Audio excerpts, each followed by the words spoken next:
Hello, everybody. I will be reading from the Dungeons & Dragons Player Handbook today. The play of the Dungeons & Dragons game unfolds according to this basic pattern. 1. The DM describes the environment. The DM tells the players where their adventurers are and what's around them, presenting the basic scope of options that present themselves.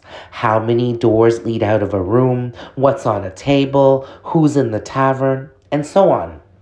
2. The players describe what they want to do.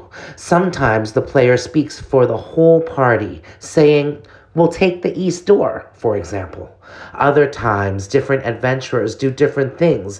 One adventurer might search for a treasure chest, while a second examines an esoteric symbol engraved on a wall, and a third keeps watch for monsters.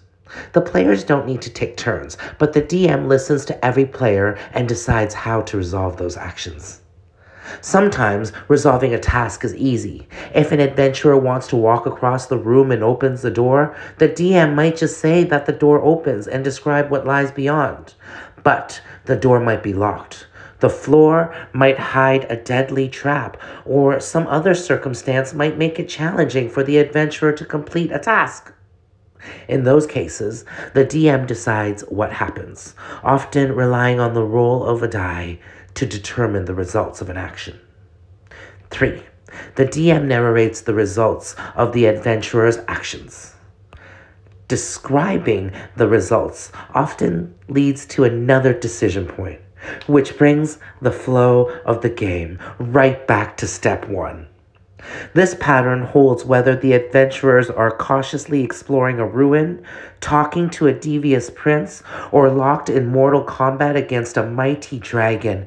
In certain situations, particularly combat, the action is more structured, and the players and DM do take turns in choosing and resolving actions. But most of the time, the play is fluid and flexible, adapting to the circumstances of the adventure.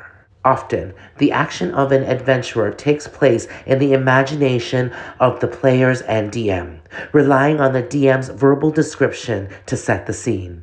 Some DMs like to use music, art, or recorded sound effects to help set the mood.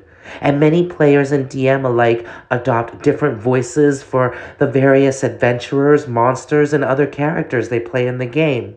Sometimes, a DM might lay out a map and use tokens or miniature figures to represent each creature involved in a scene to help the players keep track of where everyone is.